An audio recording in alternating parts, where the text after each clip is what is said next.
Hello and welcome to another episode of Hollywood Wargaming, and today we have another news release for the new Kashyyk wave coming out in fall of 2021. And this is a series of box art leaks that are coming from one of our good friend companies in Germany that has leaked things before for us. I of course am joking, I have no affiliation with this company. I don't actually know which company it is, I just find it very funny that we continuously get these leaks from them. But here we have a continuation of box art, except this time it is the reverse backside box art, which is actually quite exciting because we now have some heavy weapon upgrade reveals and different poses for these new units. But let's go ahead and jump right into it and take a look at the Fluttercraft, aka the Wookiee Copter. And first up here, we are going to have a profile shot of this model, which I think is the most comprehensive photo we have of it so far.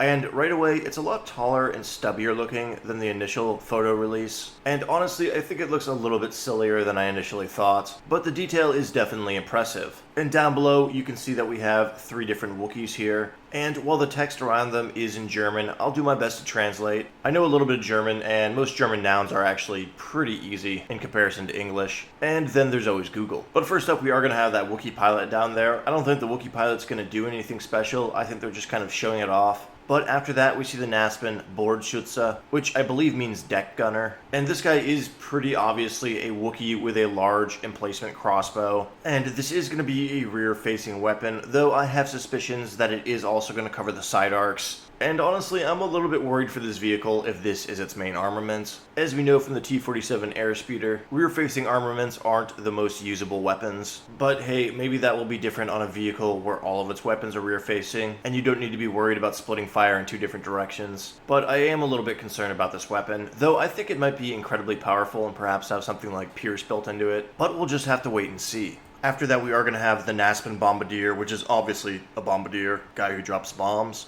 And I believe this one was teased at some point, though we weren't sure if it was going to be the pilot or a weapon upgrade. Now it's starting to look like it is going to be a weapon upgrade competing for that back slot on the vehicle. And I don't know, from my experience in war games, it is a little bit difficult to use vehicles that operate by dropping bombs on things they fly over. And it is going to be interesting to see how the rules for this one pan out. But overall, with these 2 weapons revealed, I am a little bit concerned for the Fluttercraft. It's already kind of looking like it's not going to be a super competitive unit, which is fine, but it's going to be a tough pill to swallow if this unit's weapons are only either facing the rear arc or range 1, but perhaps they will be powerful enough to compensate for those shortcomings.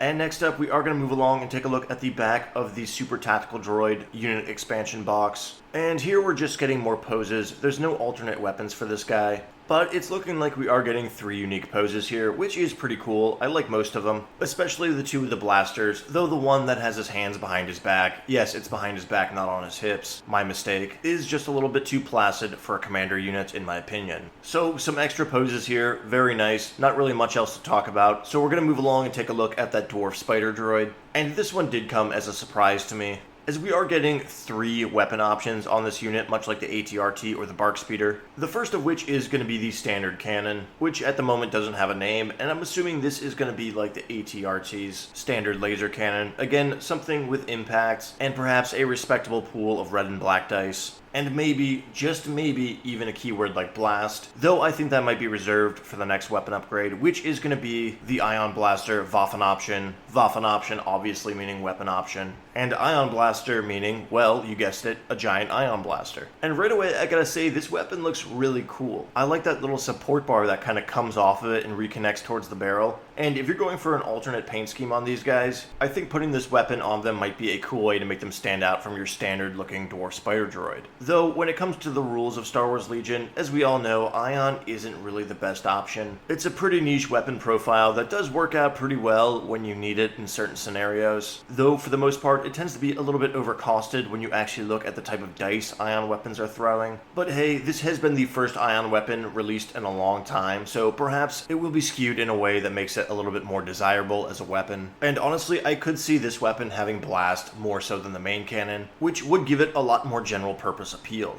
On top of that, it's likely going to be range 2 to 4, or at least range 1 to 3, and I wouldn't be surprised if such a big gun had a keyword like Ion 2 attached to it, which in a new meta where vehicles are becoming more and more prominent, may actually be quite useful. But next up here, we are going to have the Flammenwerfer, which we all know versus Flammen. And I'm not super shocked to see this one, though it is very much a welcome surprise. The people behind Legion really like slapping those flamethrowers onto heavy units in that support class and forcing us players to ask the question, am I going to have this guy march across the field, or should I go with something more practical? And I think that's a really fun thing to force your players to contemplate. So it's great seeing this weapon show up on here, and I think it's going to make for a seriously bona fide distraction current effects unit. One that's going to be moving slow, though not that slow, with a larger movement base at speed 1, perhaps sporting armor and a larger wound count, and is probably going to have a really nasty flamethrower profile, kind of like the Dewback, which means your enemy is going to have to dump a large amount of firepower into him or suffer the consequences. And if this ends up being a unit that has red defense dice, any tier of armor, and a flamethrower that throws, let's say, 2 black dice, I could actually see the Dwarf Spider Droid becoming one of the most meta flamethrower options in the game. And before we move on, I want to mention the model itself for the flamethrower. It looks like you have a hose that's going to wrap around the back, and I'm hoping there's some sort of flamethrower tank that will perhaps strap onto the back of this model, which would make it even more steampunk looking, and be really cool if you're going for a heavy weathering paint job, as he's going to look even more Mad Max-ish.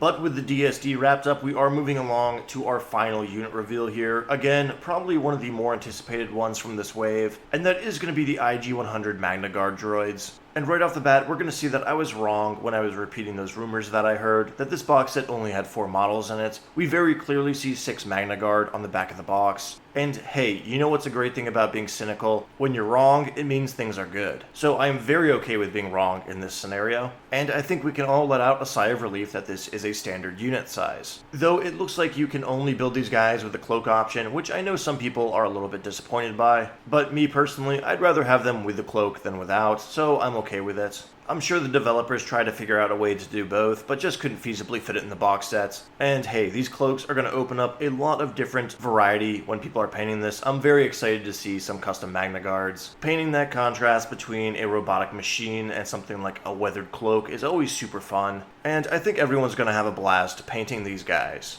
But let's go ahead and take a look at those heavy weapon upgrades down below. And the first up is going to be an RPS 6 wielding Magnaguard. As we all know, these guys did tend to use rocket launchers from time to time. And here it looks like they're sporting the same rocket launcher, the RP6, that the Phase 1 Clone Trooper squad has. Now, the RPS 6 on the Clone Trooper squad is a single rainbow weapon that has Impact 2 and the cumbersome keyword. I'm not positive here, but I have a feeling it might have a similar stat line, but this time on this droid, it might not have the cumbersome keyword, as these droids are a little bit bulkier than your average human, and they seem to be pretty nimble when wielding these weapons. So it's definitely going to be interesting to see how this RPS 6 appears in this variant, and I wonder how effective that rocket launcher is going to be on a mostly melee-based unit. But next up here, we are going to have the more interesting heavy weapon upgrade, in my opinion, and that is going to be the Electro-Python, which means Electro Whip, which of course is going to be a melee weapon that's probably going to have more synergy with the unit's melee-oriented profile, which is nothing new to Legion. Usually heavy weapon upgrades tend to be one specialized weapon, such as an ion or an impact weapon, followed up by a more standard melee or ranged weapon that's going to match the unit's profile, and of course ends up being the mainstay upgrade on the unit.